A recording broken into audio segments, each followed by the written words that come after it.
Welcome. This is Choice Words, a podcast brought to you by Freedom to Choose Schools.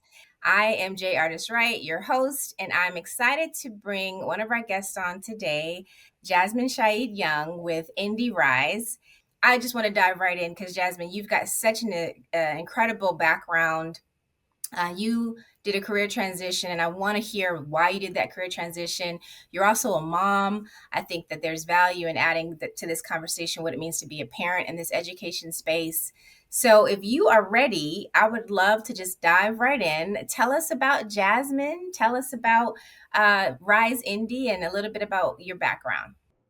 Thank you, Jay. Thank you for the invitation to join the podcast. I think you said I did a transition in career, and I thought back to when I decided to launch the organization. God works ahead of you because I was not planning on being in education. I had a career in fashion and real estate development and politics, and when I became a mother, my whole life changed and the priorities that I had really shifted, and it gave me direction. And I would say 2 years ahead of launching Rise, it was very clear and apparent the challenges that were persistent in our education system.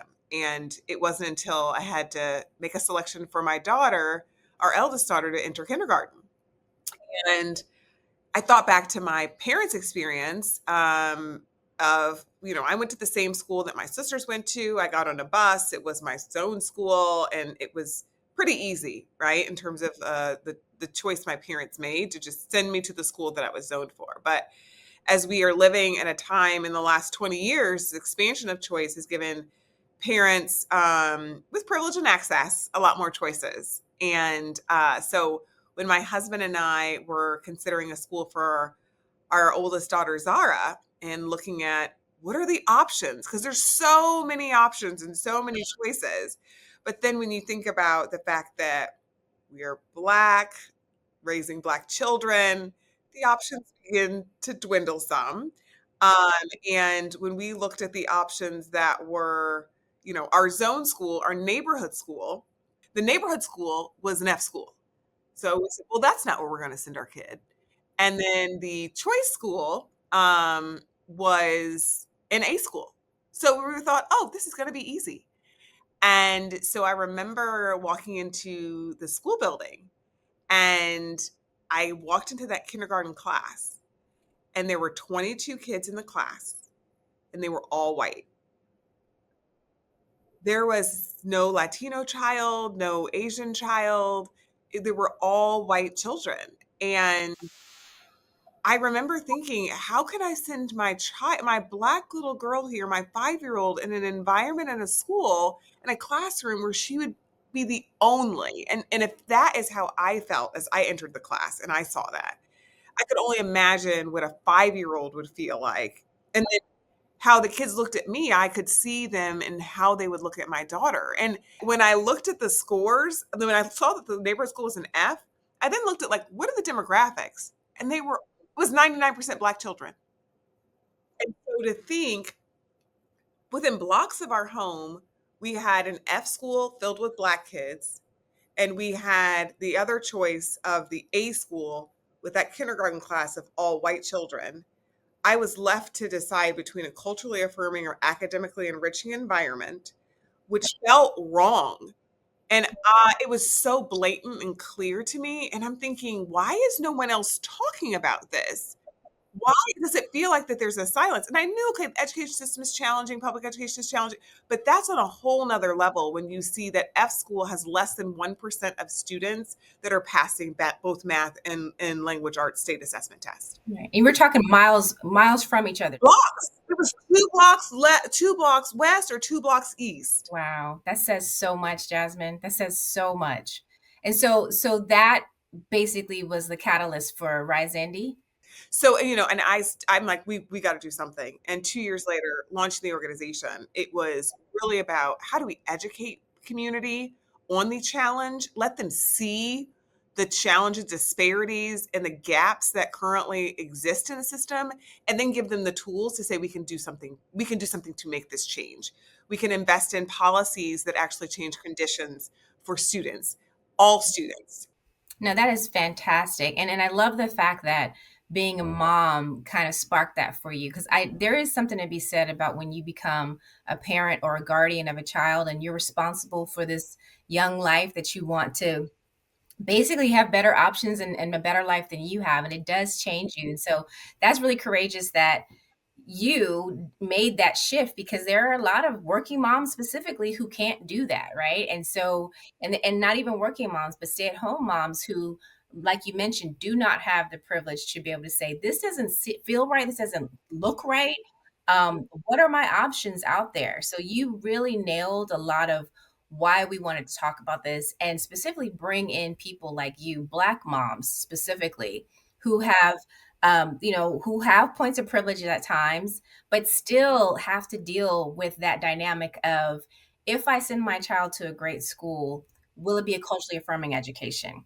Jay, I'll say too, when you say that, there's points of privilege we all have at some point in our lives. And even the idea, like you mentioned, you can be a stay-at-home mother and you can know the information, but even the point of privilege to know what to do with it. And I think oftentimes the data is so confusing and overwhelming. Absolutely. Yeah.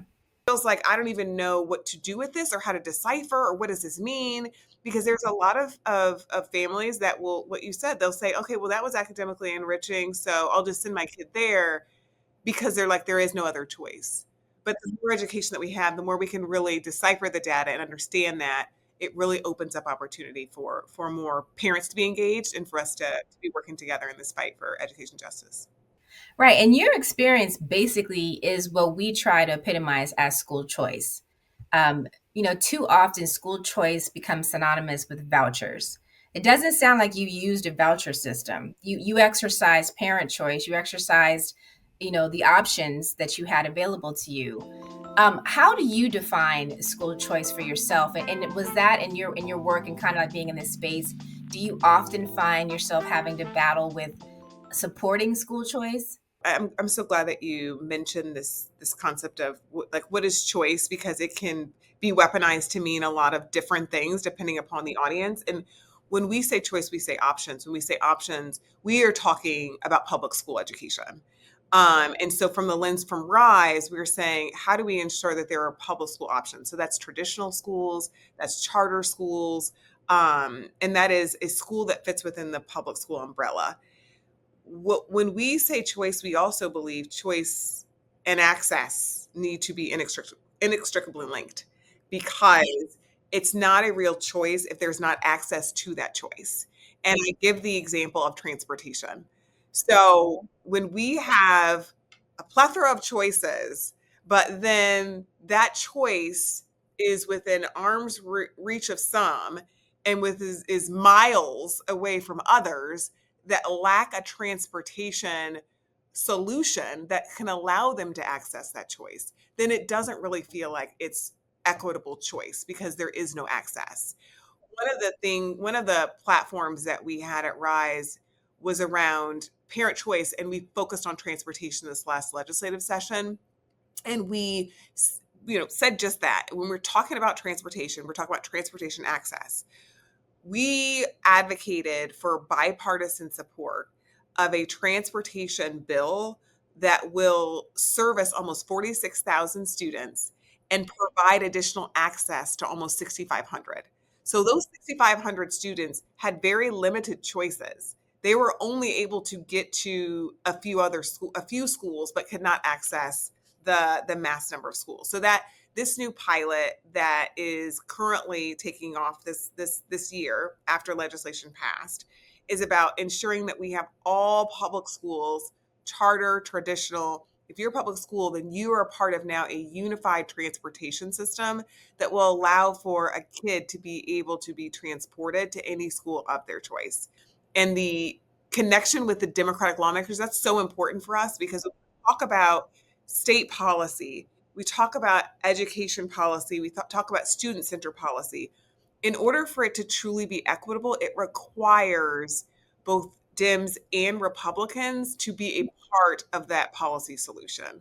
So it doesn't feel like one party is taking the lead, but it's truly about the students and the families and their opportunity and what's possible for them instead of the political football that sometimes happens with education. That is so real, Jasmine. And you are just speaking my language so clearly because we often say that education is one of those sectors that should not be politicized at all. But yet it is. And specifically on the school choice issue, we hear it all the time school choice.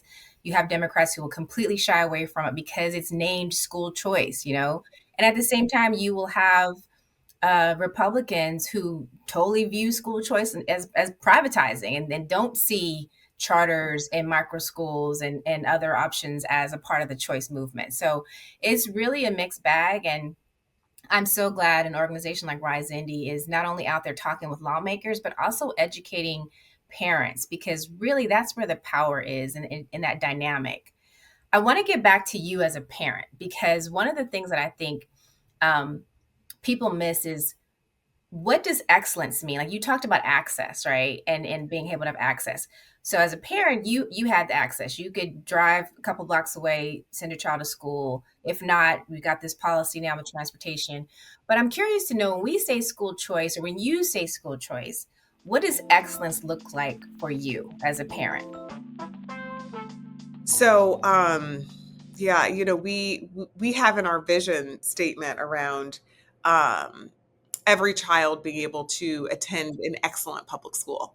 And so, excellent as defined by is so important because when we think about excellence, we never want less than for our own, right? So, like, when I think about, I want to make sure my kids feel that cultural affirmation when they're in the building and don't feel like they're othered. I want to make sure my kids can read on grade level. I want to make sure that my kids are able to do math computation and can think critically and all of the necessary skills to prepare them to reach whatever opportunity, possibility that is in front of them due to their inherent gifts, and that a school building and school leaders and teachers can see that in them. And that's what I want for my kids. I don't My kids have been in 3 different schools. I've got kids at 2 different schools because I'm not going to stop and let up until I know that my children are exactly what they need to be, where to be. And they require different things Yes, because they are yes, different people. What I do wish is that I could just send the kids to the school down the road and they would all be there. But that's not what we have currently. And for the parents that don't have the time or the transportation or the understanding um, to be able to navigate to figure out what works for their kid, that's the work that we're taking on at Rise. And we say that we are doing this for the kids that will never know our names. We are doing this for the kids that are showing up every day looking for something better but don't know how to get it. what would you tell people who don't have those options? What do they need to do?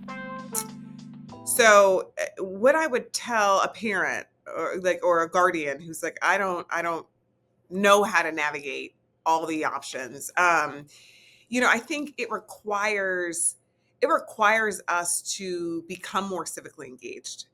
And I think we think about time and we think about resources, and from your experience, I think how you see education is truly based on what your experience was with education. And so for me, it was a mixed bag, K through 12. And so I know that there was good. I know that there was, some good actors.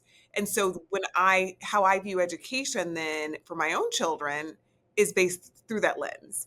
And so what I would say for a lot of our parents who did not have the best relationship in school, or their connection with the K-12 system was less than ideal, we've got to start figuring a way as community members to bring back that connection with parent and school building.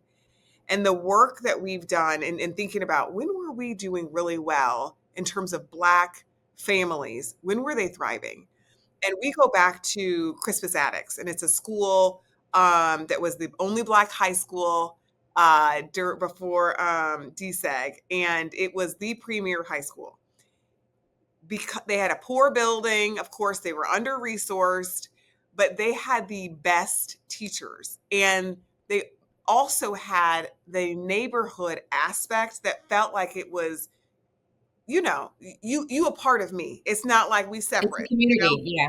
I'm not Right. coming in, Hmm. you're not coming in. It is all one community. And so, in realizing that, we thought, how do we replicate something that feels like it's back to this interconnectedness with school and community? And so we created 2 years ago the Freedom Readers program. And so that program is focused on, number one, educating parents on what are these state assessment tests in English language arts. So like that's the baseline. And so we do it in the school. We partner with the schools to say, when is there a parent back to school night, or can we invite parents to come to the school? So getting them in the building, and our staff reflects the community. And so they're invited in by someone who's saying, yeah, I don't work at the school, but I'm a partner with the school. And I would love to teach you like what's going on with state assessment test. How do you understand how your kid is doing? What questions should you ask to arm them and equip them with information so they feel like they are coming in and not at a deficit, but they have information and they can feel more confident in asking the questions. And then from there, we encourage them, if they are underemployed, unemployed, or looking for an opportunity to get more engaged with the school, to go through a fellowship program that actually allows them to be trained in science of reading, to be trained in the curriculum that the school is using, and then ultimately have tutoring hours to support kids at that specific school, with the ultimate outcome of being employed by the school, by the district's employment, by the school's employment. Wow. Are you serious? Jasmine, that is fantastic. How are you able to accomplish all that? It has been so beautiful to see parents. Number one, we had parents go through the program and said, now that I understand how to help, I was able to ask questions of my teacher, and then my kid got straight A's. Like that was something that they felt like I now can have connection. And having an organization like Rise and partnering with the school and having connection with the community, it allowed for them to come into the school in a way that felt safer than potentially them going alone, and then developing that relationship and partnership, which, once a parent is in a school building, then they're more likely to have the connection with the school. It's a relationship. So it ultimately helps the child. But this work with Freedom Readers in our fellowship transform lives. I mean, it's economic development, it's stabilities for families because they're making $20 an hour with benefits at a school, and it's going to help them with parent engagement because they're now, it no longer feels foreign. And so that's what we're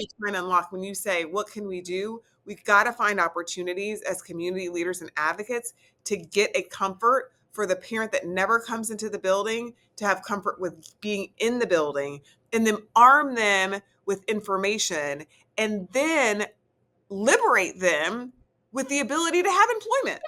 No. And I love that approach because what we find, especially in low performing schools, is that there's generational disparities there. So a child who comes in that doesn't have a good education or isn't prepped had a parent that felt the exact same way. And so what you're doing is basically targeting both, but then the catapult of that is so beautiful because literally within a grade level, you can transform that whole family. Like that is amazing. And I love to hear this because too often when we talk about education policy, people talk about all the problems and it never seems like there's any solutions. It's just problem after problem, school funding, low performing grades, all this type of stuff. And then, you never hear people like you who talk about solutions and actually connect them back to the community because most of the solutions do not include parents. But what you just described is like beautiful and it's in Indy. I have to ask, like, is this something that you see as scalable? Can you see other states doing something similar? Certainly. And I will say too, what's so beautiful about this, Jay, when you think about like, it's a full picture. So at Rise, we have programming, we do the political work, and we do the policy work. But once we have families that are engaged and knowledgeable, and then they're actually being able to give back, they're then able to say, what does it look like for me to be at the school board level and advocating, and at the city and advocating, and at the state and advocating? And then we take the greatest leap and bridge of, what does it look like for me to run for office myself? Right. That right Advocate. there. So Mhm. I think we were able to bring folks in understanding how they can support their child. And then we had a parent say, I came in trying to help my child. Now I'm feeling like I never would have thought I would be helping like my community. And that is, we need more of that for our families that have been surviving, to get them to thriving. So when in terms of the scalability, I certainly believe that this is scalable. We are looking at how we can make this a part of the is there a state budget line item where we can have this across the entire state? We're looking at our largest district in the city right now and saying, how do you partner to get 50 parents and 50 students, like high school students that are not enrolled in college or enlisted? How do we get them in their senior year in this program to then come back and be an educator? Right. Or being an apprentice and to yeah, that's Absolutely. awesome. Yeah. Yep. So Mhm. it's certainly scalable. And so much of this came, like, you don't have to start from scratch. We have a replicate. We're inspired by a model from Oakland. So Lakeisha, Oakland Reach. So this is an inspired by model from her. So it's like we continue to build off of, like, okay, so then what worked here were the challenges. And so they were doing work and they were employing the parents themselves. We're like, but what if actually the school and the district took on that responsibility? Because then it's not like the parent is othered. No, this is your colleague now. So you Right. This is your colleague. This is your yeah. peer. Yeah. Yeah. So I Yes. think it's continuing to do these inspired by models to ultimately get to something that works for your community, right? Because somewhere else, this could be changed and tweaked and adapted to connect in DC in a way that it doesn't work in Indianapolis due to the environmental factors, the political factors, and all of that. Oakland Reach, for all of our listeners, if you've never heard of them, Keisha Young is the CEO over there, and she has been working. She was an educator originally, she's a mom, and she really took off, I think, during the pandemic when she created these parent learning hubs, basically that built a very similar model to what you are sharing, which ultimately is also how micro schools are starting to evolve as well. Which in essence, what happened was school was out of session in California specifically. There was no school for like 3 to 4 months. In Oakland Unified, there's always been an issue and a challenge with low performing schools. The organization Oakland Reach came in and said, "All right, we can't have these babies sitting at home. Let's get these parents involved." And they created these parent hubs. So during the school day, they basically had these learning environments where parents were coming and acting as teachers aid, and they had teachers that were willing to still work during the pandemic who were also coming in and doing this work. So great model, love the model, love what you were doing as well. And again, it sounds very similar but also very unique to you. I want to ask you specifically, um, how does your lived experience as a Black woman shape your ability to build these coalitions and challenge the status quo in education? There's so much connection that I have to the parents who are struggling to find balance, the parents who are struggling to figure out what is the best option for their kid, the student that is struggling to feel seen and valued. Um, I lead from that struggle and the connection to those who are struggling, and that's parents and that's students, in a way to say that there is empathy and there is an understanding that you are inherently brilliant, and what's in the way are the barriers that are systemic, and we exist to remove those barriers. And and our staff in the same way. And it's we are a majority African American team, majority women. And I think because we have that real, true lived experience of being underestimated, undervalued, um, I'm like, sis, I may have this job and this title, but I'm no different than you, because we, I am no different than you. And so I think because of that, the authenticity and the work that we do is seen in community. Just had a conversation this morning with someone. If you give us $100,000, we're gonna make it feel like a million to someone. And that sort of brilliance, creativity, ingenuity, that's what we want to unlock to have the policy, new policy, better policy that really leads to outcomes that people are saying they want to see. Right. So I'm just listening to you speak, and just something just came in my brain. It was like, you know what? When you're dealing with a culture of people who literally came to this country and created scraps and made it soul food. You know what I mean? Who literally took scraps and made it gumbo, which is now very popular and a delicious, meal. Like that just shows everything you just named, the creativity, the ingenuity, the community. Because when you look at all that stuff, it's all compiled with people making it work, right? And so you're speaking a lot to what we know to be true and just unique about us as our culture. And it's also something that I think is a fundamental design principle with leaders of color that that doesn't get valued enough. Like Not at all. there's, you have to, it's almost like Spike Lee used to say, it's a black thing, right? Like you don't want to say it's a black thing because you do not want to isolate other people.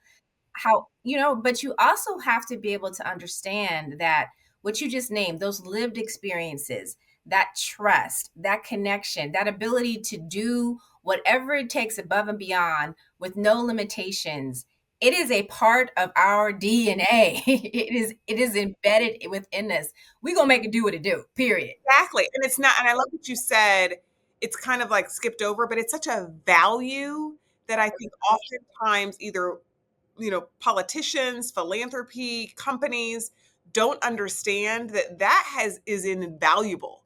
That has no price tag on it. It is priceless, yes. It is like literally something that allows for us to, you know, get wins that like, how did you do that? How did you get that done with only two people? Because we are a people that has tremendous skill, and that's what our students have, but it's oftentimes just not seen. And if you don't have a parent that is going to push and have the time to push you to that excellence, then you'll continue to stay at the status quo, and you won't be able to get into a new stratosphere. To the other point, they undervalue that, and people also undervalue education. I mean, a lot of policymakers try to shy away from the education discussion.